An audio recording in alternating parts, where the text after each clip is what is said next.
Tele Brasil Notícias.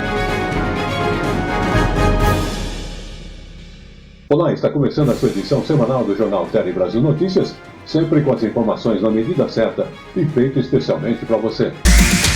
Nessa edição estaremos falando da medida assinada, que é uma medida provisória que amplia o número de residências com direito a descontos na conta de energia elétrica aqui no Brasil. Também estaremos comentando sobre o dia 30 de maio, que a partir dessa data, as agências do Correio vão atender aposentados e pensionistas do INSS que foram então vítimas ou têm suspeita dos descontos não autorizados em sua aposentadoria. Falaremos também sobre a Amazônia, a Azul, que inclusive precisa equilibrar tanto a questão de exploração como também a questão de preservação. Tudo isso e muito mais nessa edição do Jornal Tele Brasil Notícias. Então, vamos a ela. No ar.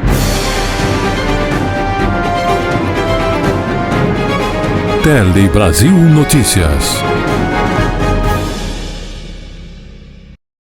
E começamos essa edição falando da assinatura da medida provisória que ampliou o número de residências com direito a descontos na conta de energia elétrica.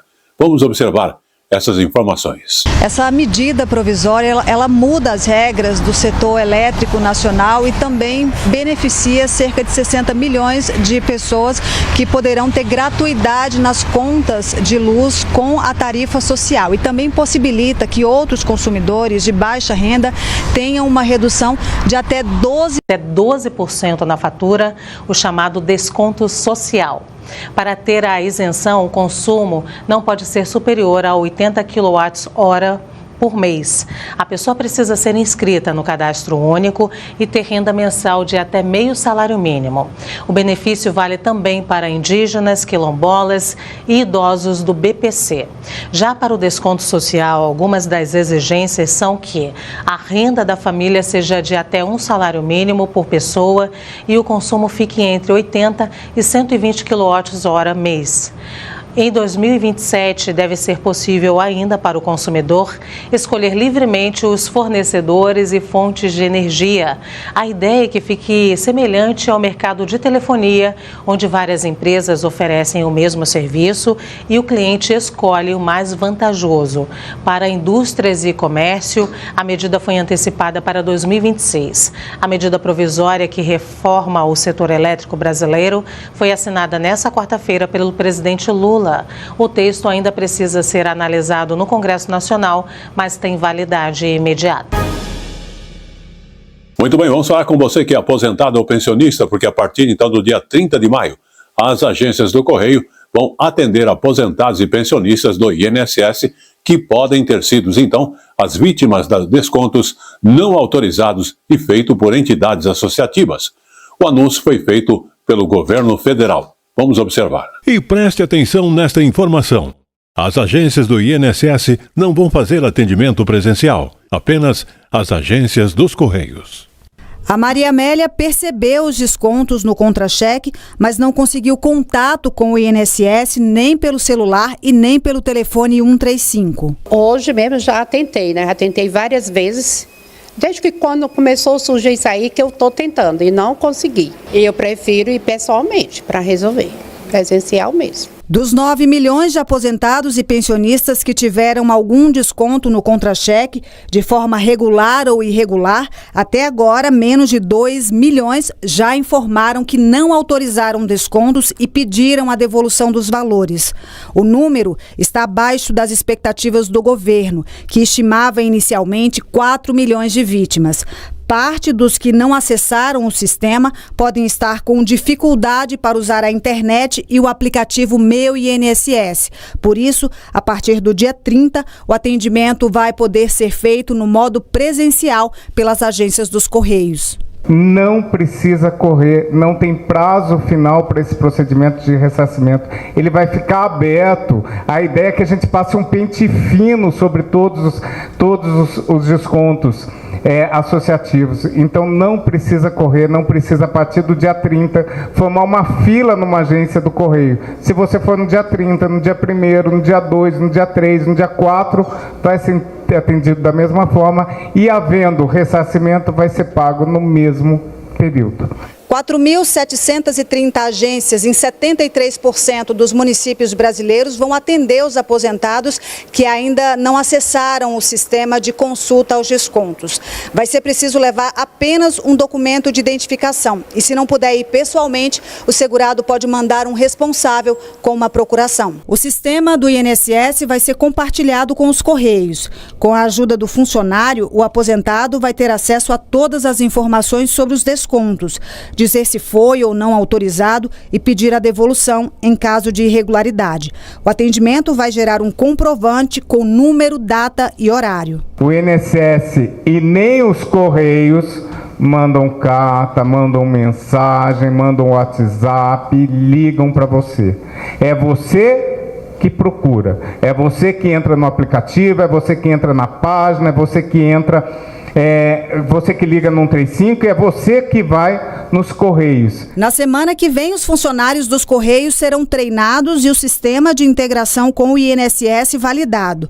A gente reforça, os canais preferenciais de atendimento continuam sendo o aplicativo Meu INSS e o telefone 135. E quem já fez a validação não precisa procurar as agências dos Correios. Se é meu, eu quero receber, com certeza. Não quero deixar para trás. Vou atrás.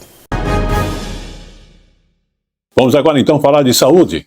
Falando do Rio de Janeiro, porque o governo do estado do Rio de Janeiro confirmou mais 2 mortes pela febre Oropouche, que é transmitida pelo mosquito Maruim.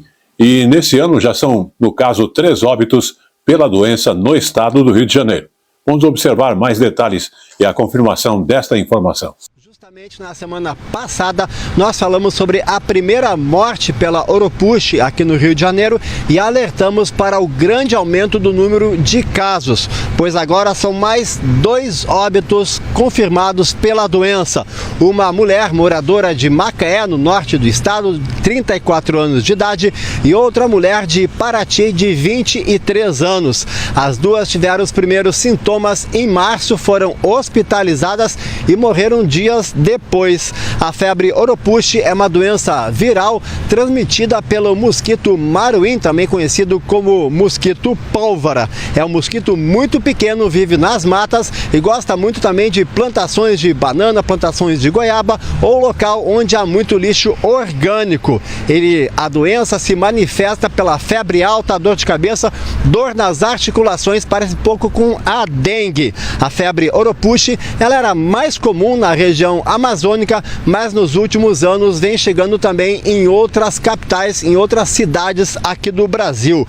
Em 2023, por exemplo, eram apenas 800 casos. Já no ano passado, em todo o Brasil, tivemos 13.800 casos, ou seja, um grande aumento. Aqui no Rio de janeiro a maio, são 1.581 casos da Oropouche. Nós conversamos agora à tarde com o infectologista Júlio Croda e ele falou um pouco mais sobre a doença e pediu alerta das autoridades para o problema. Vamos assistir. Até pouco tempo atrás não tinha nenhum óbito relacionado à Oropouche, nenhum problema do ponto de vista da gestação, nenhum relato em relação a isso. Atualmente, por conta da expansão da Oropouche e do aumento do número de casos, a gente está observando o que a gente chama desses eventos mais raros, né?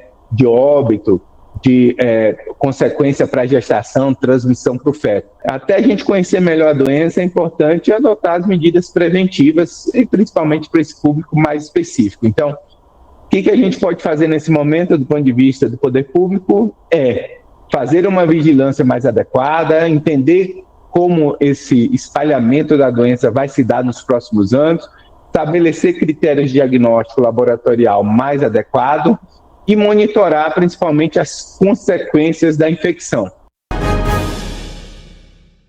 E vamos agora falar de trânsito e os acidentes. A cada 2 minutos no Brasil, registra-se uma vítima de acidente de trânsito que está internada em alguma unidade do Sistema Único de Saúde. Esse levantamento, inclusive, foi feito por entidades médicas durante o Maio Amarelo, que é uma campanha de conscientização pela saúde e segurança no trânsito. Vamos observar. Isso mesmo, só no ano passado, em 2024, foram mais de 227 mil internações, realmente um número impressionante, né? E nos últimos 10 anos, aí de 2015 a 2024, o Sistema Único de Saúde acabou registrando 1,8 milhão de internações e este total, esse grupo todo acabou gerando uma despesa de 3,8 bilhões em despesas hospitalares diretas para o Sistema Único de Saúde. Com esse dinheiro, uma quantia bastante razoável, né? A gente poderia construir de 32 a 64 hospitais, dependendo do modelo, ou então 15 mil ambulâncias poderiam ser adquiridas pelo SUS. E lembrando que os motociclistas são as maiores vítimas, esse grupo representa aí, está envolvido em mais de 60% dos acidentes deste período, entre 2015 e 2024. Lembrando que nesse período também a gente teve um aumento de 44% dos casos de acidentes de trânsito, passando de 157 mil para 227 mil, como havia comentado. Esses dados aí fazem parte do levantamento das associações brasileiras de medicina do tráfego, a Abramet, e medicina de emergência, a Abramed. E vamos então aos nossos apoiadores, daqui a pouquinho estaremos de volta. Palhão Artesanatos, em novo endereço, oferece 3 andares com matérias-primas e produtos em artesanatos nacionais e importados, especialmente para você, oferecendo telas para pergolados e mais de 5 mil itens diferentes. O Palhão Artesanatos, em novo endereço na rua Oiapoque, número no Brás. São 57 anos de tradição, atendendo a todo o Brasil. WhatsApp 11 95265 8256. O melhor da informação, da notícia, está aqui.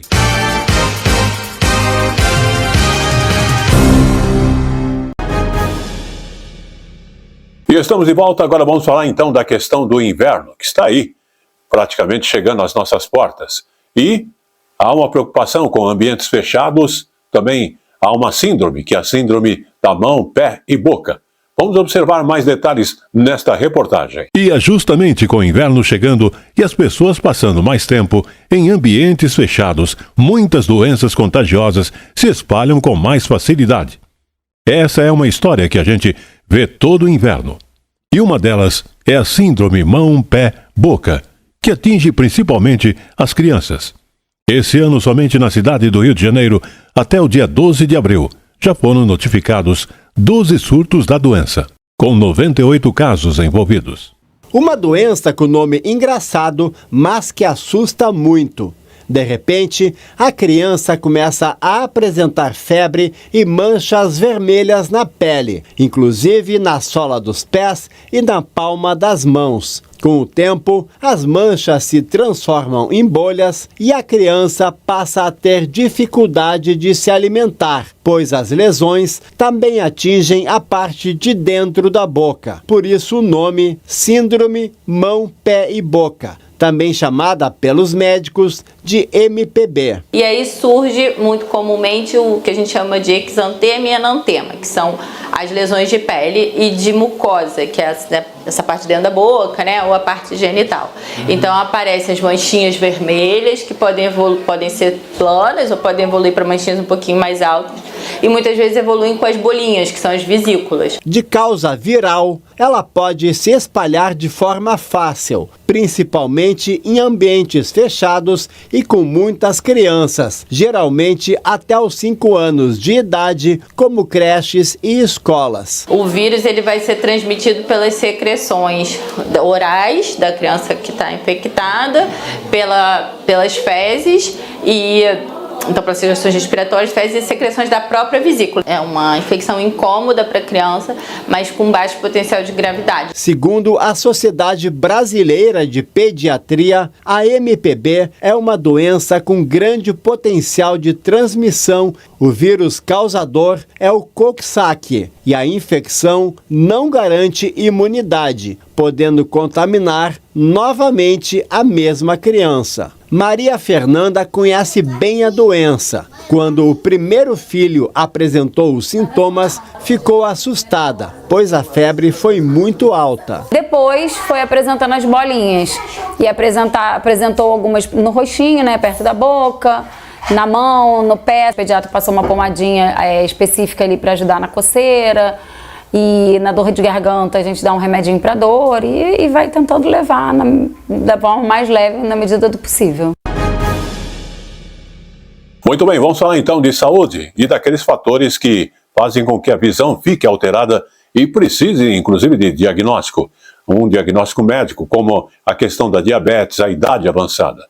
E em Porto Alegre, inclusive, a fila de espera por um atendimento oftalmológico pelo SUS está realmente com bastante demora, e muita gente está nessa fila.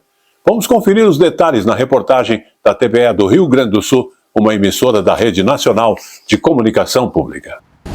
O Hospital Banco de Olhos é um dos principais serviços de referência do Estado e 74% dos atendimentos, ou 9 mil consultas e 7 mil cirurgias por mês, são pelo SUS. O Roberto hoje buscou atendimento. Ele tem diabetes tipo 1, mas não estava preparado. Nunca esperava que ia atacar a visão, que ataca tudo, até hoje estava bem, né? Nunca me incomodou, às vezes foi de repente. Daí o doutor falou que isso veio já desde a doença mesmo. Tá com a deveria dar. A partir de agora, então, começa a tua caminhada em relação... Começa, né? Relação das vistas agora, né? Perdi uma vista, posso perder a outra, como ele falou. Um caso grave, por isso a porta de entrada do Roberto foi pela emergência e ele sai com a consulta marcada. Mas, por regra, pode demorar bem mais. A oftalmologia é a especialidade com a maior fila de espera hoje no estado. Só aqui na capital são 33.800 solicitações de oftalmologia adulta, segundo dados de abril. Nós temos um envelhecimento da população, a principal causa é refração, então há necessidade de óculos. Essas pessoas elas precisam de revisões sistemáticas anuais a cada 2 anos e isso acaba aumentando a fila. A expectativa nossa é que ao longo desse ano a gente consiga reduzir e chegar a um patamar onde a necessidade de consulta seja em 30, 60, 90 dias, não mais do que 6 meses, como já aconteceu aí em tempos anteriores. Pois a crescente demanda por causa do envelhecimento vai exigir planejamento e prevenção. Quase todos nós vamos ter catarata quanto mais próximos de 100 anos a gente chegar. Outras doenças também chegam, como a diabetes, né? E aí essas são doenças do comportamento, que são doenças evitáveis, são doenças manejáveis e que têm efeito na visão. Sabendo que ali pelos 40, 45, talvez 50, todos nós vamos precisar passar por um evento de avaliação com um oftalmo e provavelmente usar uma lente ou fazer alguma correção. E chegou agora no Tele Brasil Notícias o nosso Momento Jurídico.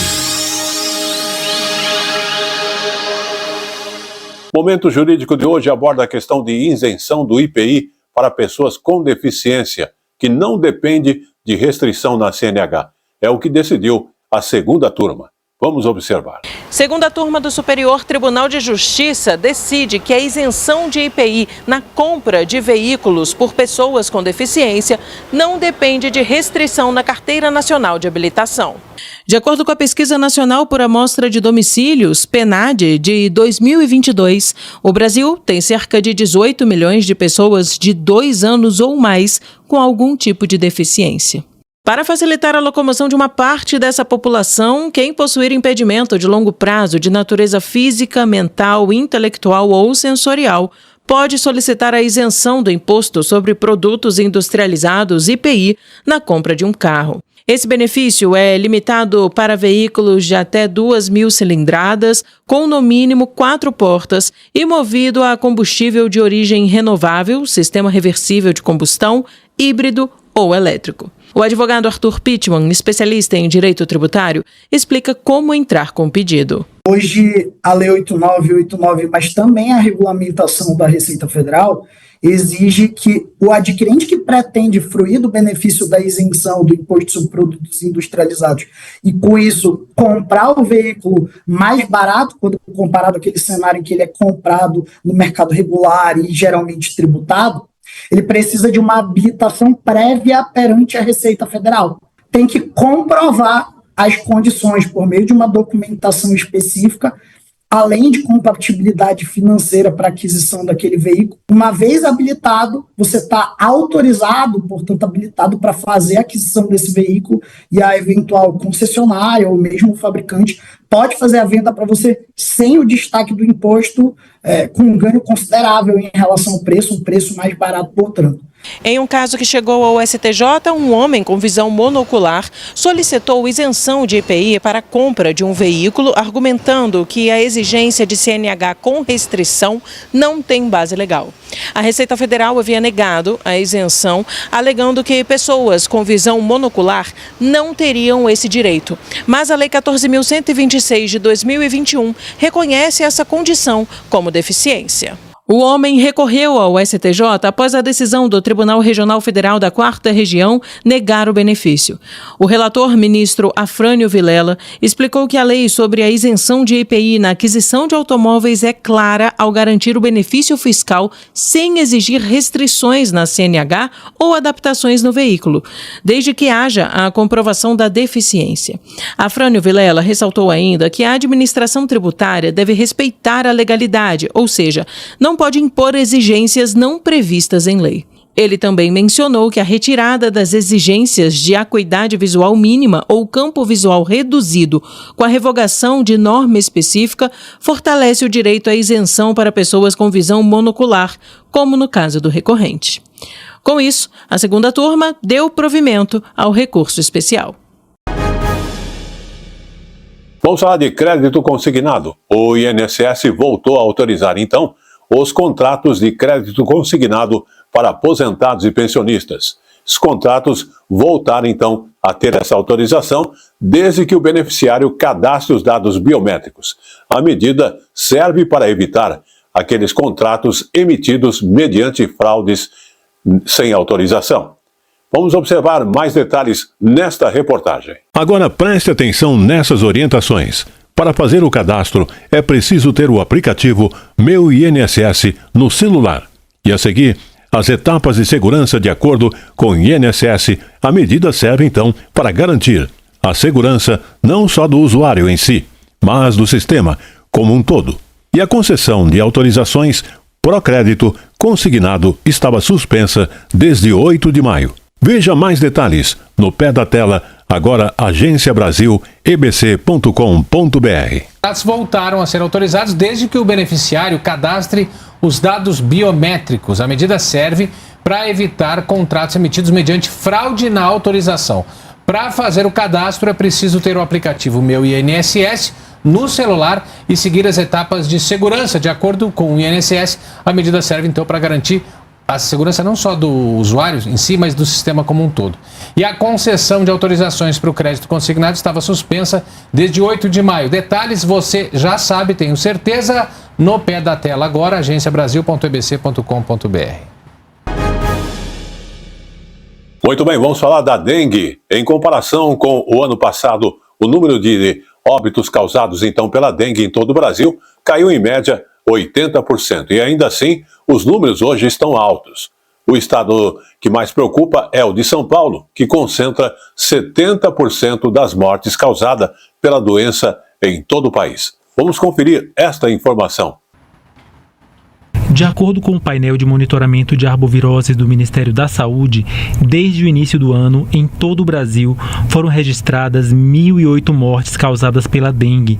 O número é bem menor do que o registrado nas 20 primeiras semanas epidemiológicas do ano passado, quando foram contabilizados mais de 5.400 óbitos. Em 2025, o estado de São Paulo concentra a maior parte das mortes. Até o momento, foram registradas 693. O estado do Paraná é o segundo colocado, com 84 mortes. Muito bem, vamos falar do Senado, que deve votar um projeto de lei que cria o marco pró-licenciamento ambiental no Brasil. Já falamos anteriormente sobre esse assunto, que é um assunto polêmico, porque o projeto coloca em lados opostos ambientalistas e ruralistas. Porque justamente essa possibilidade em flexibilizar-se as regras para obras que possam causar, inclusive, impactos ao meio ambiente. Vamos conhecer mais detalhes nessas informações. Foram 20 anos de tramitação de um texto que colocou em lados opostos ambientalistas e ruralistas. O projeto de lei geral do licenciamento ambiental busca uniformizar os procedimentos para a concessão de licenças em todo o país. É por meio do licenciamento ambiental que o poder público autoriza, por exemplo, a instalação de empreendimentos que utilizam recursos naturais ou que podem causar impactos ao meio ambiente. De forma geral, o projeto propõe simplificar a concessão de licenças para empreendimentos de pequeno e médio porte, por meio da autodeclaração.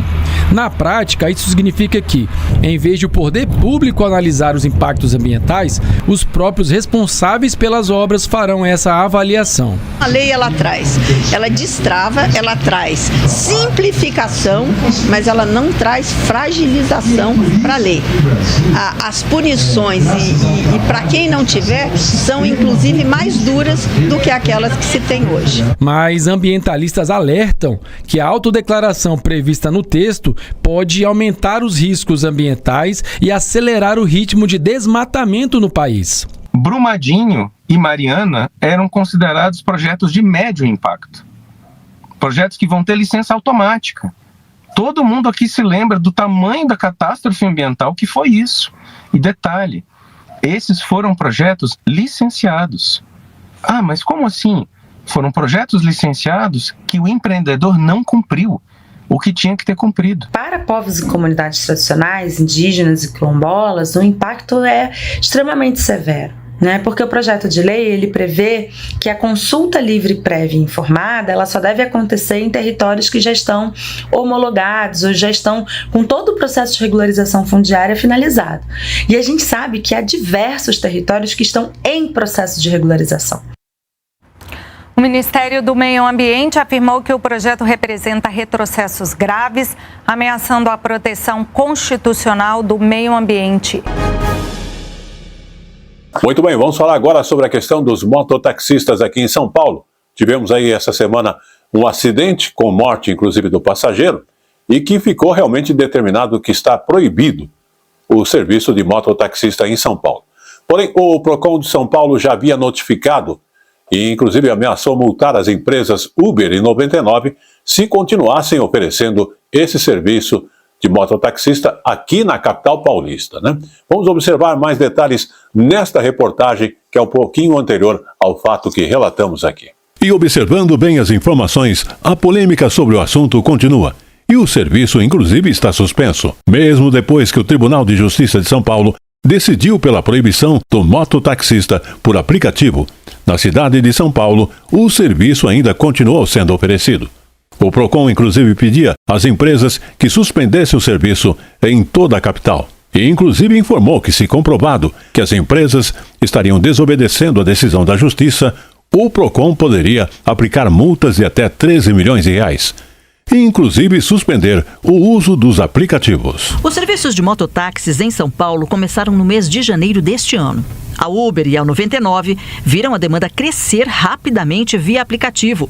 Motociclistas se habilitaram para transportar passageiros e clientes passaram a clicar nos aplicativos pedindo corridas em motocicletas, que sai mais barato que corridas em carros. O que também estimulou a demanda foi o trânsito sempre congestionado em São Paulo. Geralmente, chegar de moto é bem mais rápido.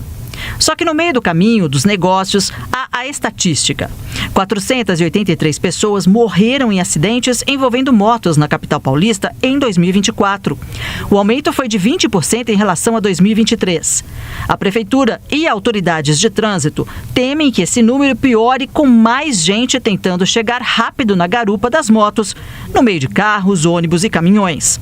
Desde a primeira ação judicial, a questão virou um vai e vem, sem definição em favor das empresas ou da prefeitura. Muito bem, vamos falar então do Hospital Sírio-Libanês em São Paulo, que tem um dos mais renomados nomes dentro da medicina no país, que agora tem curso de formação em medicina. Isso, às vezes a gente ouve as informações, acha que é um assunto privado, mas ele também é de interesse público, porque o curso foi autorizado pelo Ministério da Educação e a ideia é ampliar o número de médicos para o SUS e também para o setor privado. Vamos observar. Serão 100 vagas por ano para o curso de medicina lançado hoje pela Faculdade Sírio-Libanês. 10% das vagas serão destinadas a bolsas integrais.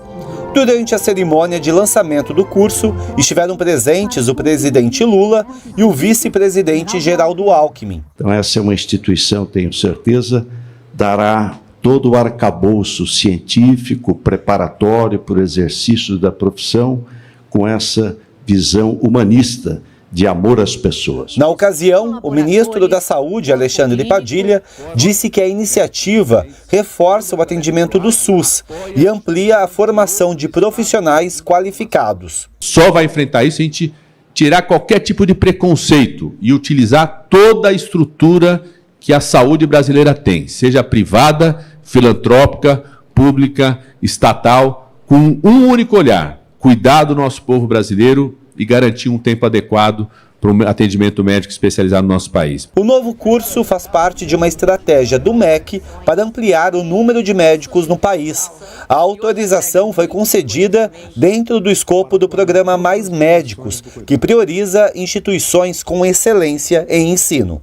Durante o evento, o ministro da Educação reforçou também a importância da formação presencial, especialmente na área da saúde, em que o contato direto com o paciente é fundamental. O ato de hoje coincidiu com a assinatura do presidente Lula, em segunda-feira dessa semana, do marco regulatório do ensino à distância no Brasil. Uma ação importante desse decreto é que nenhum curso na área de saúde pode ser feito à distância mais nesse país. Eu acho que é um marco importante para garantir qualidade na formação dos nossos profissionais deste Brasil.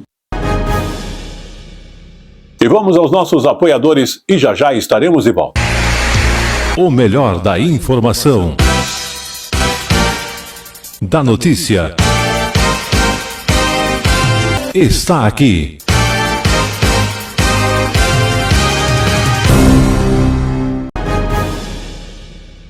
Muito bem, estamos de volta e vamos falar então sobre mudanças climáticas, que inclusive pode afetar a vida reprodutiva das abelhas, porque elas não fazem só a questão do mel, são responsáveis aí pela polinização de diversas espécies. Você vai conferir mais detalhes na reportagem da TV UFMA, na Universidade Federal do Maranhão. Vamos observar. Açaí, eucalipto, café, caju, com flores que oferecem um verdadeiro banquete para as abelhas. Nesta propriedade, o seu Ozanam tem um espaço para a produção de um delicioso mel. Mas além de degustar todo esse sabor, ele ajuda na preservação do meio ambiente. Aqui não entra veneno. Aqui a maioria das plantas são plantas frutíferas, justamente para ajudar as abelhas. E a ideia nossa foi exatamente essa, ter um ambiente agradável, calmo e com bastante flores para ajudar na criação das abelhas.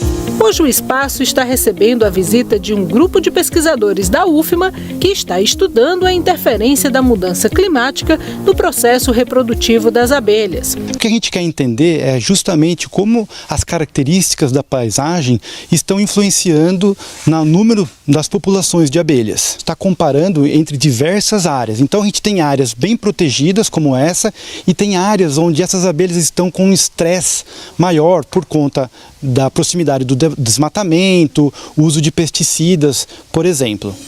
O desmatamento e o uso de agrotóxicos são dois fatores que interferem na biodiversidade.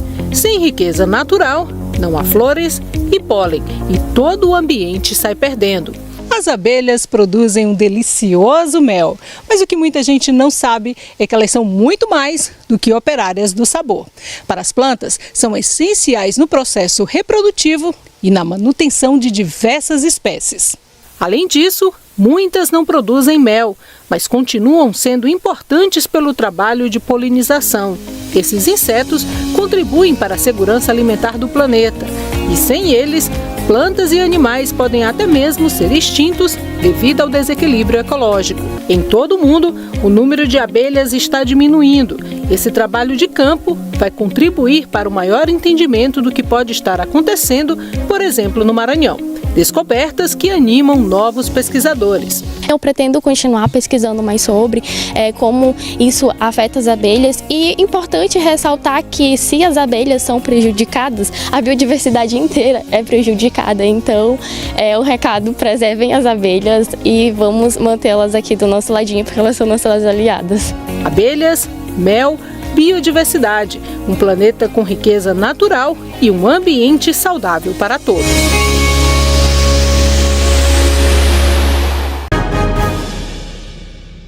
Muito bem, vamos falar agora então da questão de zerar-se as emissões de gases causados aí pelo aquecimento global, que é um desafio para todos os países. Isso envolve criar uma forma de se produzir. E a exemplo disso, nós teremos aí no mês de novembro deste ano, lá em Belém, a reunião de chefes de estados e ativistas de todo o mundo que vão se encontrar na COP30. E o desafio desta COP30 é encontrar saídas para se continuar produzindo sem se afetar o clima. Vamos observar mais detalhes na reportagem da TV Cultura do Pará, mais uma emissora da Rede Nacional de Comunicação. Uma das principais preocupações é reduzir as emissões de gases de efeito estufa nos países. É aí que entra o cumprimento da NDC, sigla em inglês para Contribuição Nacionalmente Determinada. Mas você sabe o que é isso? A NDC é esse documento pelo qual cada país diz qual é a sua parte do esforço global conjunto para enfrentamento da mudança do clima, visando atingir o objetivo definido ali no Acordo de Paris. Dentro da NDC, o Brasil se compromete a transformar o modelo de desenvolvimento do país, envolvendo todos os setores da economia. Dentro deste compromisso está o de reduzir as emissões líquidas de gases do efeito estufa no país de 59% a 67% até 2035. Isso em comparação aos níveis de 2005. A Coordenação de Política Internacional do Observatório do Clima destaca que o Brasil ainda precisa avançar bastante em determinadas áreas para que a meta seja cumprida. É um dever não apenas ambiental e econômico, como um dever moral do Brasil, zerar o desmatamento, que é uma coisa que já não deveria acontecer há muito tempo, porque a gente tem terras abertas em área mais do que suficiente para expandir muito a produção agropecuária no país sem precisar cortar mais nenhuma árvore. A gente conhece o caminho e precisa repetir esse caminho. Vânia Noy coordena o estudo Influência dos processos hidrodinâmicos sobre as trocas de carbono e nitrogênio no estuário paraense. Uma verificação in loco de como está a remissão de gases na Amazônia. Então eu vejo que a grande importância é a segurança hídrica, alimentar e como que esse trabalho pode ajudar a manter a floresta em pé. Porque à medida que as pessoas não têm água ou estão em insegurança alimentar, elas vão sair dos seus territórios. Essas áreas ficam vazias para o grileiro chegar, o garimpeiro chegar e todas essas pessoas que querem transformar a floresta, cortar a floresta. A pesquisa iniciou em 2022 e é o primeiro inventário dos gases de efeito estufa no estuário do Pará. Um investimento de cerca de R$ 1.600.000 com o conhecimento de 10 pesquisadores. Os resultados, por enquanto, mostram que será preciso fazer muito mais para cumprir o Acordo de Paris.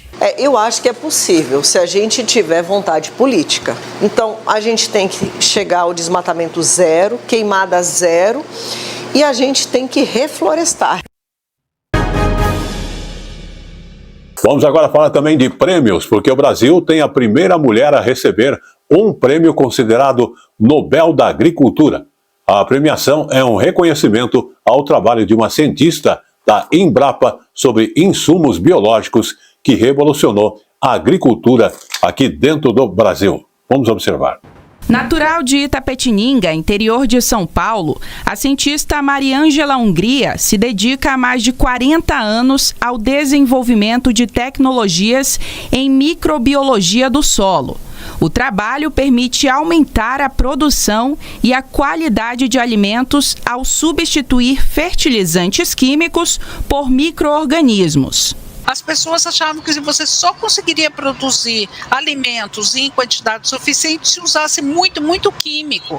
E eu falava, não, tem um caminho aí onde biológicos podem substituir parcial ou totalmente os químicos. E isso era totalmente desacreditado, ninguém acreditava isso. Mas eu nunca desviei dessa crença que eu tinha, nunca desviei 1 milímetro. Foi essa perseverança que trouxe resultados importantes às pesquisas de Mariângela.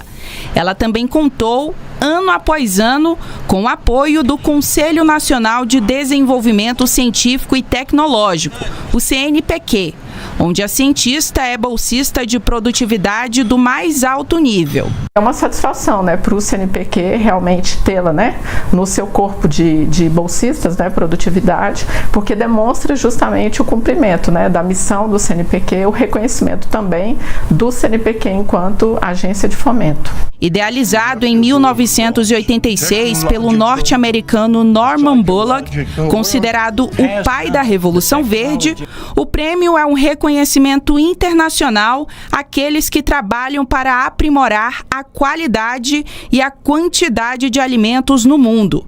No Brasil, apenas 3 cientistas homens foram vencedores. Esse prêmio é dado, já foi 56 laureados nesse prêmio, tem 20 e poucos anos que esse prêmio é dado, e daí então é o maior do mundo, entendeu? E quando que eu ia pensar que aqui do interior do Paraná, né, aqui na Varta, na Embrapa Soja, concorrendo com pessoas de todo mundo, pessoas fantásticas, eu ia ser a vencedora.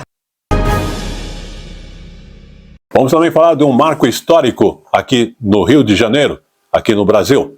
Na cerimônia, então, de entrega da Ordem e Mérito, foi reinaugurado também um dos marcos históricos do Rio de Janeiro, o Palácio Gustavo Capanema. Vamos observar. É dia de festa não só aqui no Rio de Janeiro, mas para todo o Brasil. Foi reaberto o Palácio Gustavo Capanema com as presenças do presidente Lula e da ministra da Cultura, Margarete Menezes. É um prédio icônico que faz parte da nossa história e foi construído a muitas mãos. Basta dizer que o projeto teve a participação de Oscar Niemeyer, Lúcio Costa, Afonso Heide, tudo com consultoria do arquiteto Le Corbusier. A reforma só foi possível graças às verbas de 84 milhões de reais do PAC do governo federal. A Ordem do Mérito Cultural foi entregue a 112 pessoas e 14 instituições. Entre os agraciados, nomes consagrados da nossa cultura, como Alceu Valença, Alcione, Fernanda Torres, Tia Surica, Xuxa, Milton Nascimento, Janja Lula da Silva, Ney Mato Grosso, Camila Pitanga, entre outros grandes nomes brasileiros.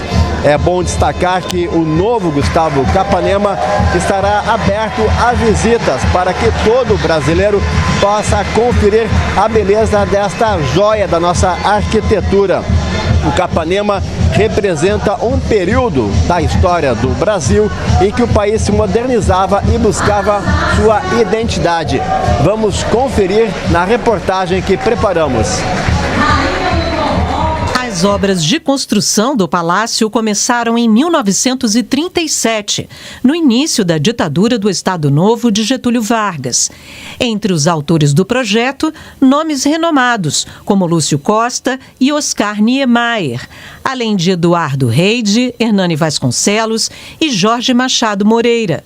Todos influenciados pelos conceitos do arquiteto e urbanista suíço Le Corbusier, um dos mais importantes do século XX. O projeto adotou um modelo artístico que surgiu no começo do século passado, o funcionalismo.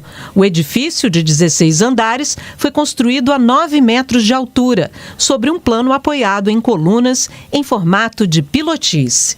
O terreno ocupa um quarteirão inteiro no centro do Rio de Janeiro e o vão livre sob a construção tornou-se uma praça pública que permite livre circulação às pessoas. O quebra-sol, a fachada, para diminuir a incidência solar, foi um dos primeiros no mundo. Os jardins foram criados por Burle Marx e possuem esculturas de Bruno Giorgi. No interior, há obras de pintores entre Guignard, Pansetti e um painel de Cândido Portinari. Construído para abrigar a sede do antigo Ministério da Educação e Saúde, a obra também serviria para impulsionar o governo às modernizações pelas quais o Estado brasileiro precisava para se adequar às transformações internacionais da época. Para o grupo de intelectuais e artistas à frente do projeto, o ministério que ali funcionaria atenderia aos esforços de um novo projeto cultural para o desenvolvimento da nação e do país. E vamos aos nossos apoiadores, daqui a pouquinho estaremos de volta. O melhor da informação, da notícia, está aqui.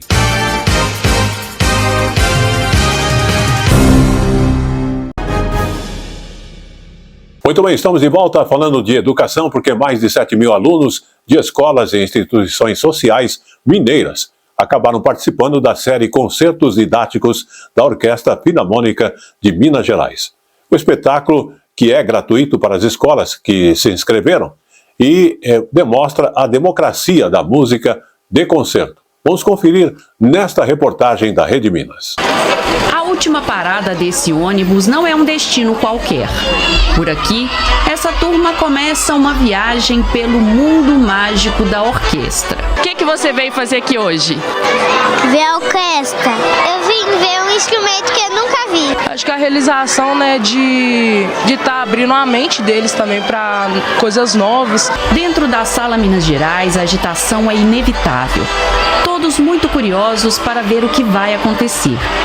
Tem sido assim desde 2008, ano de criação da orquestra. De lá para cá, mais de 90 mil estudantes já participaram dos concertos didáticos da Orquestra Filarmônica de Minas Gerais. Concerto didático, a gente parte da ideia que a gente vai oferecer a primeira experiência de orquestra, a primeira experiência numa sala para a maioria desses alunos. Então o que a gente faz? A gente elabora um tema e nós construímos um espetáculo a partir de uma pergunta. Então isso tem acontecido nos últimos anos. Neste ano a gente fez já uma edição parecida com essa, mas neste ano o tema é a magia da orquestra. Nesta edição dos concertos didáticos, o repertório escolhido mistura obras clássicas como Quebra-Nozes e Lago dos Cisnes com sucessos contemporâneos como Harry Potter. A estratégia é utilizar elementos que já são conhecidos das crianças para promover a aproximação com o universo da música de concerto. Durante a apresentação, além de ouvir as músicas, as crianças recebem uma explicação do maestro sobre os instrumentos utilizados. Vamos escutar o som do violoncelo?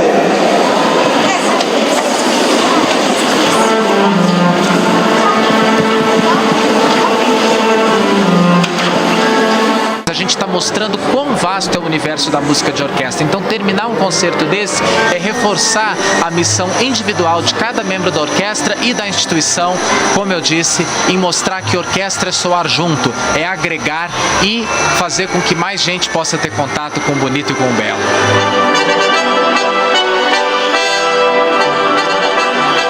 Eu gostei mais dos instrumentos, eles cantando, fazendo. É muito bom, eu gostei demais.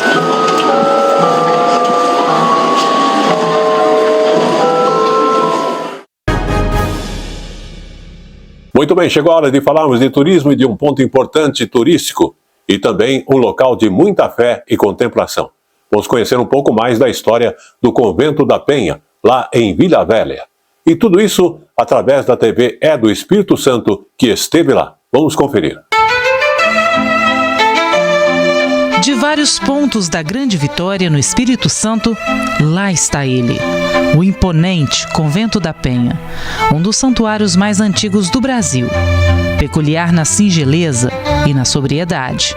O Convento da Penha foi um marco da arquitetura e da engenharia no período colonial brasileiro. O monumento foi tombado pelo IPHAN em 1943 como patrimônio histórico e cultural. Espaço de congregação da fé cristã, lugar de pedir, de agradecer, de celebrar. Rogai, rogai, rogai a Deus por nós. monumento foi edificado em uma área conhecida como Prainha, em Vila Velha, local onde o donatário Vasco Fernandes Coutinho chegou em 1535 para colonizar as terras capixabas. O Santuário de Nossa Senhora da Penha é um conjunto arquitetônico fundado por Pedro Palácios, um frade espanhol que se estabeleceu em terras capixabas em 1558. Suas edificações são de épocas diferentes e foram erguidas ao longo de mais de 100 anos. Cravado em um penhasco a 154 metros de altitude, com vista para o mar e para uma faixa generosa da Mata Atlântica, o convento atrai devotos e turistas o ano inteiro, especialmente durante as festas de Nossa Senhora da Penha. Os fiéis fazem o íngreme caminho até o topo da edificação a pé, em um momento de reflexão, silêncio e oração. Dentro do convento, pinturas e esculturas sacras. Na parte externa, ruínas de um triste capítulo da colonização, uma antiga senzala e a desconcertante memória da escravidão.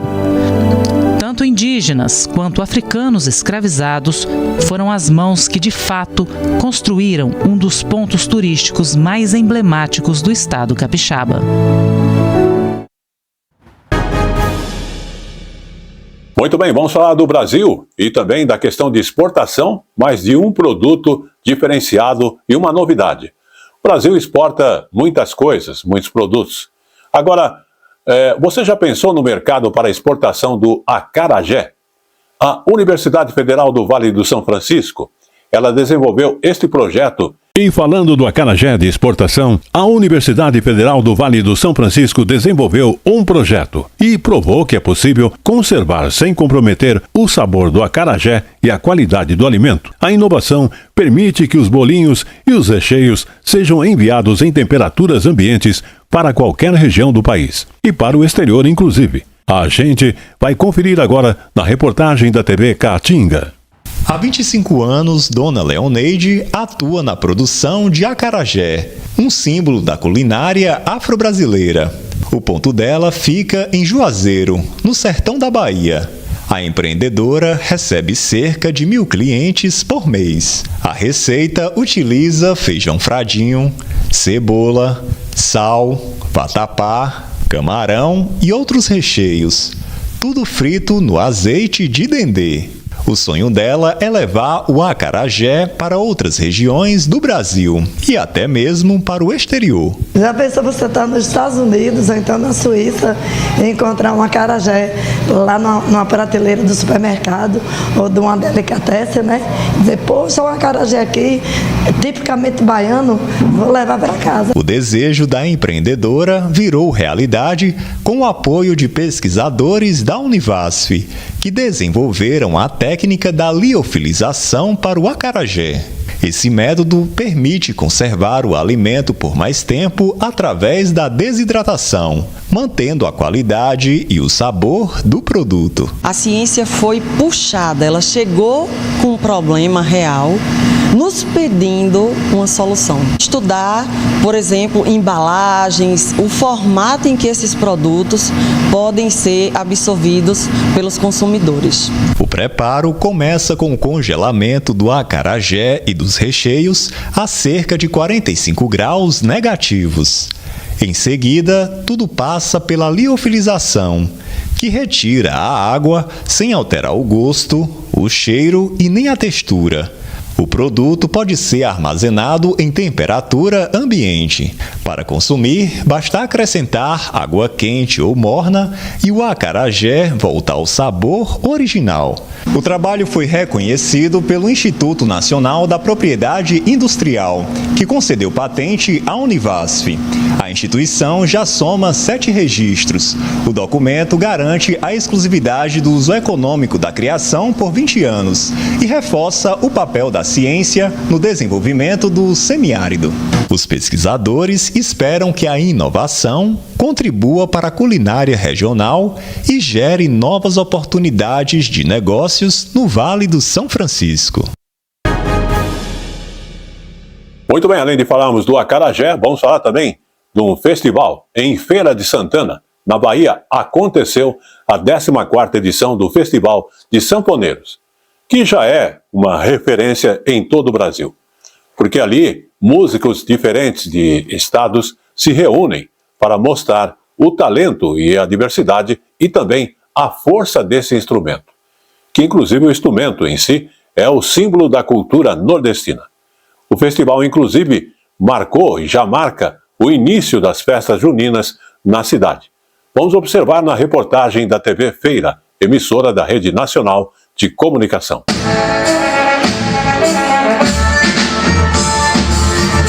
Foi ao som da banda Os Bambas do Nordeste e com participações especiais que a 14ª edição do Festival de Sanfoneiros em Feira de Santana começou. O evento, que já é tradição na cidade, reúne músicos de diferentes cantos do Brasil e celebra a potência da música nordestina.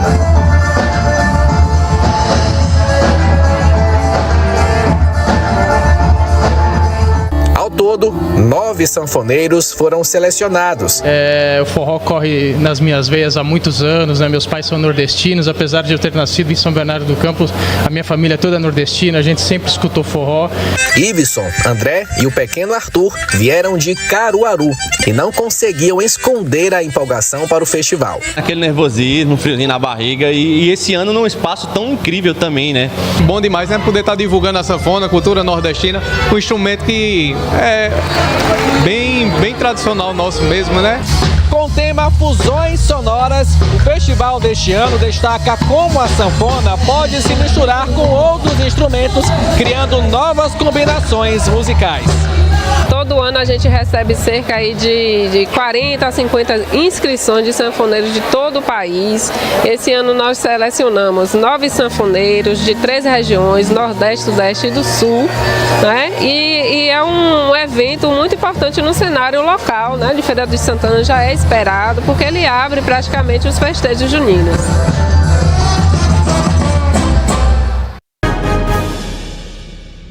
E vamos aos nossos apoiadores e já estaremos de volta. O melhor da informação, da notícia, está aqui.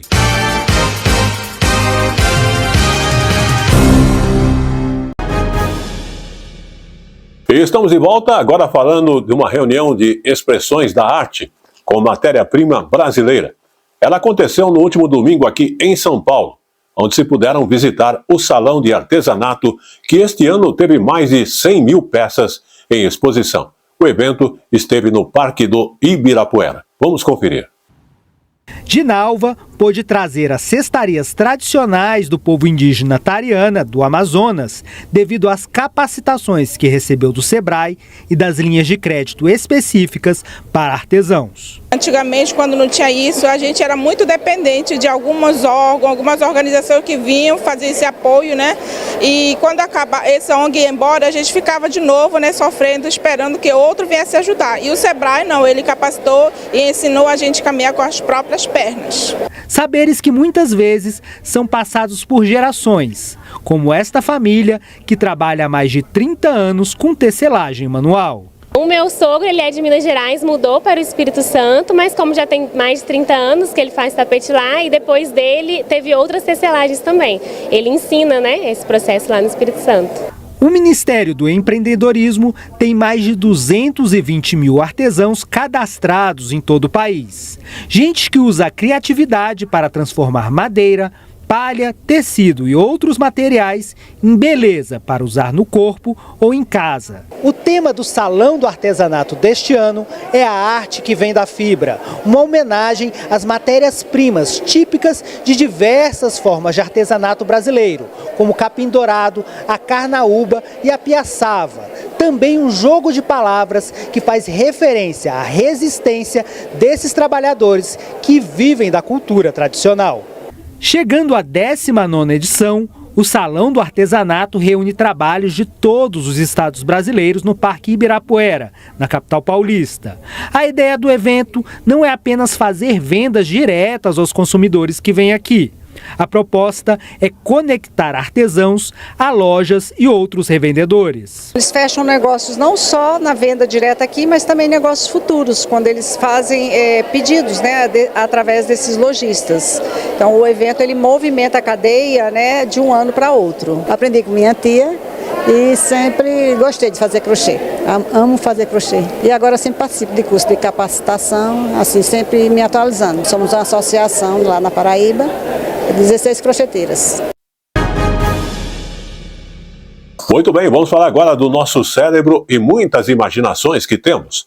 Nosso cérebro ele vive nos enganando.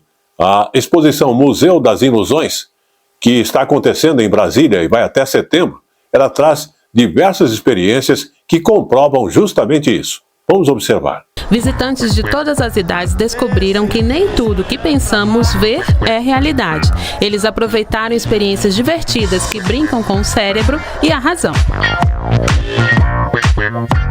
Tem muita coisa que às vezes você não vê, quando você passa, você vai ver, fala, não, isso é verdade, né? Eu estou vendo, que eu estou olhando com meus próprios olhos. Eu achei muito legal porque uma hora você vê uma coisa, outra hora você vê outra. Aí é muito divertido. Em um espaço de 1.000 metros quadrados em um shopping aqui em Brasília, o Museu das Ilusões traz uma atração única na América Latina. São mais de 80 instalações, entre elas esta escultura feita de material reciclável, que ao projetar luz, reflete uma imagem diferente. O museu foi idealizado por este professor de física que levou experiências do mundo da ciência para o público. Já são mais de 20 cidades visitadas. Você está sendo enganado ao tempo todo. Quais são os motivos que surgem as ilusões de ótica? Primeiro, você não enxerga com os olhos, você enxerga com o cérebro. O olho só transforma luz em corrente elétrica. Segundo, você usa os dois olhos para olhar um mesmo objeto. Só que a imagem desse dedo nesse olho é diferente desse. E aí daí tem ponto que dá para fazer ilusão de ótica. Nem tudo que parece é.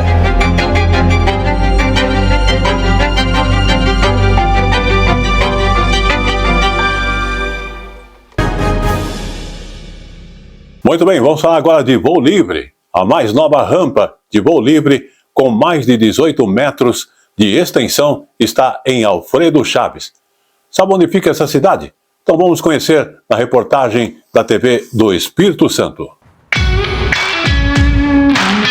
Ao todo, vamos percorrer 102 quilômetros saindo de Vitória e passando pela BR-262. Assim que chegamos em Alfredo Chaves, seguimos em direção à rampa de voo livre da Vila de Cachoeira Alta, distrito do município. E finalmente, chegamos ao céu. O pessoal de casa marcou presença. Aqui é um lugar onde que a maior parte dos pilotos aqui do estado iniciou no voo aqui, né?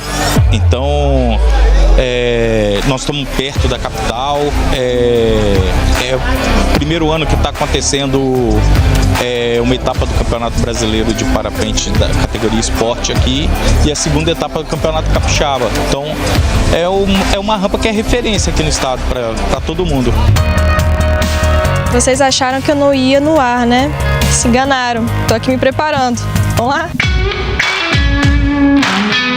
Primeiro de tudo, equipamentos de segurança, como o capacete. Aqui o Rodolfo afivela e fecha todos os mosquetões que me prendem à cadeirinha. É ela que me dá conforto e segurança na hora do voo.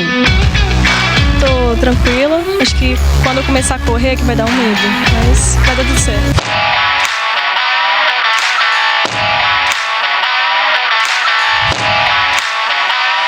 Galera, estamos no ar, a aproximadamente 500 metros de altitude e a sensação é indescritível. Fora que a beleza aqui que é sensacional.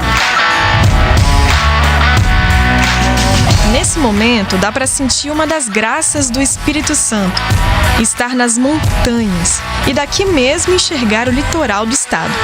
Aquele azul lá atrás, que se confunde com o céu, são as praias de Anchieta e Piúma. Fim do passeio, hora de aterrissar no Gol. o local em que os competidores finalizam as provas. Hoje o tempo tá bom para voo. Quem nos mostra isso são os urubus. Ele aproveita a massa de ar quente que está subindo e ele sobe junto. Com isso fica uma referência fácil para a gente. A gente vê o urubu, a gente vê que ele está subindo, a gente vai no mesmo canal dele. Foi possível estrear a nova rampa de voo com 18 mil metros quadrados de extensão. Esse tamanho todo possibilita a decolagem de até 10 pilotos ao mesmo tempo. A maior rampa de voo livre do estado.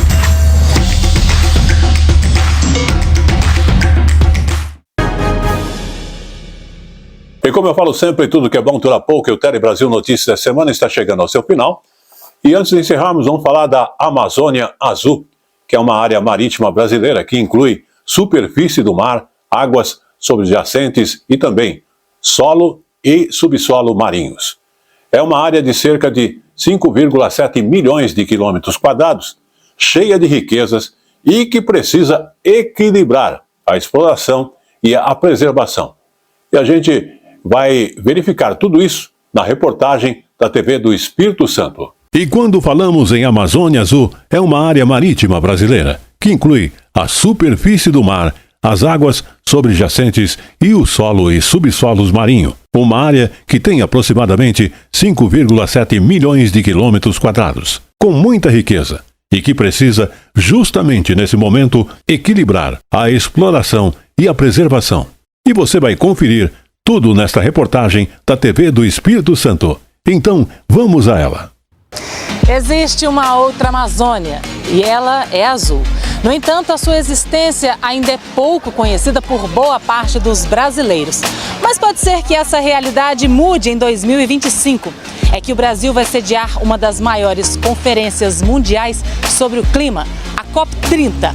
E os desafios em torno da exploração dos recursos do mar podem se tornar mais evidentes. Ao longo da costa brasileira existe um tesouro tão valioso e rico em biodiversidade que só pode ser comparado com a floresta amazônica. Uma faixa d'água com quase 6 milhões de quilômetros quadrados de oceano, conhecida como Amazônia Azul. Desse território marítimo, o Brasil retira 85% do petróleo, 75% do gás natural e quase metade de todo o pescado consumido internamente. É responsável por 95% da comunicação via internet por meio de cabos submarinos que interligam o Brasil ao resto do mundo. A economia do mar representa 29% do PIB do país. A Marinha do Brasil calcula que a contribuição do oceano à economia nacional já ultrapasse 1,74 trilhão de reais. Essas duas atividades, os recursos naturais e esses recursos vivos, né, da biodiversidade, precisam coexistir. E esse é o grande desafio, né? Por exemplo, aqui a gente tem baleias, golfinhos, e eles são impactados, por exemplo, pelo tráfego dos navios, eles podem ser atropelados, que a gente chama de ship strike, ou colisão com os navios. E isso impacta muito esses animais, né, que são responsáveis, inclusive, por captar, sequestrar o CO2, o dióxido de carbono da atmosfera, contribuindo e muito para a regulação do clima, que é o tema da atualidade, né? Esse ano, inclusive, a gente vai ter a COP30, né, a Conferência do Clima, que acontece no final do ano aqui no Brasil, que vai debater toda essa questão, e os olhos de todo mundo vão estar voltados para o Brasil para saber o que os governos estaduais, municipais, federal e as empresas estão fazendo para preservar esses recursos. A expressão Amazônia Azul foi criada há mais de 20 anos pela Marinha do Brasil. Uma forma de popularizar e ampliar os debates em torno da exploração sustentável dessa faixa de mar, por onde circula boa parte da riqueza brasileira. E com esta última informação da Amazônia Azul, o Tele Brasil Notícias dessa semana vai ficando por aqui, agradecendo a sua audiência aqui no Brasil e fora do país, e também lembrando que você acompanha as nossas informações através do YouTube ou Facebook, @Jornal Tele Brasil Notícias, ou mesmo no Facebook, A Hora da Notícia. Queremos agradecer todo o apoio técnico de nossa equipe e estaremos de volta na semana que vem com muito mais informações para você. Até lá!